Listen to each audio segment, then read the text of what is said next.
بھائی نے سوال کیا کہ نبی اکرم صلی اللہ علیہ وسلم کے بعد جو 11ویں کے دن خاص طور سے جو میلاد وغیرہ منائی جاتی ہیں تو لوگوں کو ہم کس طرح سے پختہ دلائل دیں کہ یہ غلط ہے، غلط یہی بتانا چاہ رہے ہیں کہ بھائی یہ چیز منانا صحیح نہیں ہے۔ تو دیکھیے سب سے پہلی چیز ہوتی ہے کہ دین کے اندر کوئی عمل جب کیا جاتا ہے تو کرنے کی دلیل چاہیے آپ کو، نہیں کرنے کی نہیں۔ جیسا اگر کوئی یہ کہے کہ 5 وقت کی نماز ہے، ٹھیک، اس کی دلیل کیا ہے؟ تو یہ چونکہ عمل کرنے والا ہے تو کیا آپ کو پوری دلیل ملے گی؟ نبی اکرم صلی اللہ علیہ وسلم نے فجر ایسی پڑھی، ظہر ایسی پڑھی، ظہر میں یہ صحابہ نے کیا وہ ملتا۔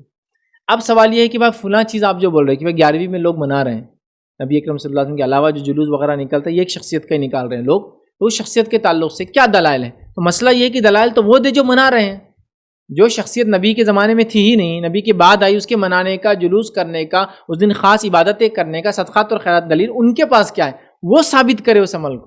تو ہمارا ضرور الٹا رہتا، میں کچھ بھی کروں گا تم ثابت کرو میں غلط، میں کیسے ثابت کروں گا تم غلط ہے؟ تم کو ثابت کرنا ہے کہ تم صحیح ہے کیا اس معاملے میں۔ آپ سمجھ رہے بات کو؟ چونکہ دین کے معاملے میں یاد رکھیے عبادت کے اندر جو کرنا ہے بتایا گیا باقی سب منع ہے، اور دنیا کے اندر جو نہیں کرنا ہے بتایا گیا باقی سب حلال ہے۔ مطلب دنیا کے اندر حرام چیزیں کیا بتا دی گئی؟ کھانے پینے میں کیا کیا حرام ہے؟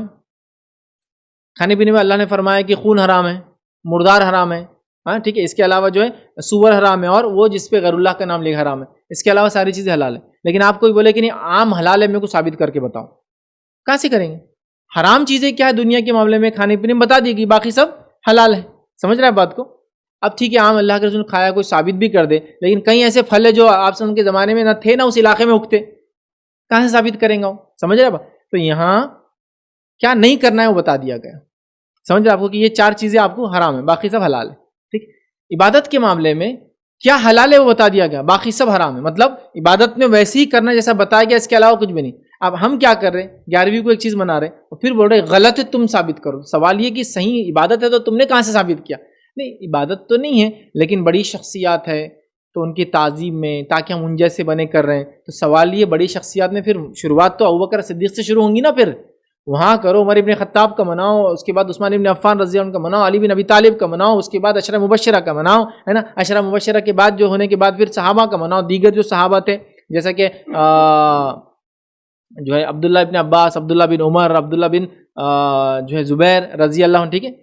تو یہ بہرحال بڑی شخصیت ہیں، ان کا مناؤ، پتہ نہیں کتنے منانا پڑیں گے پھر آپ کو، ٹھیک۔ وہ سب چھوڑ کے تو بہرحال دلیل تو وہ دیں۔ ہم یہ کہہ سکتے ہیں چونکہ نبی اکرم صلی اللہ علیہ وسلم زمانے میں وہ شخصیت ہی نہیں تھی، نہ کسی نے اس کو منایا، لہٰذا دین کے اندر یہ دین کا حصہ کبھی بھی نہیں بن سکتا۔ جتنے شد اور من سے جو ہے منایا جا رہا ہے، سوچ وچار کرنے کی، لوگوں کو عقل پکڑنے کی اور دین کو سمجھنے کی بہرحال بہت ضرورت ہے، ورنہ اسی طرح ہم لوگ جو ہے کچھ بھی کر کے اپنے آپ کو گمراہ کرتے، اپنے اعمال کو برباد کرتے، یہ سوچ کے کہ نہیں کیے۔ اور یہ سب سے بڑا خطرناک مسئلہ ہے کہ بدعت کو انسان بدعت کر کے سمجھ کے نہیں کرتا، اور شیطان بدعت کو بڑا پسند کرتا ہے، اس لیے کہ بدعتی بدعت کو نیکی سمجھ کے کرتا ہے، جس کی وجہ سے توبہ بھی اس کو نصیب نہیں کیا جاتا۔ تو لہٰذا ہمیں بہت سوچ سمجھ کے دین عمل کرنا چاہیے۔ غلط کیسے ثابت کرے؟ غلط نہیں، وہ صحیح ثابت کرے کہ وہ جو کر رہے ہیں وہ کہاں سے ان کے پاس دلیل آئی اس کی۔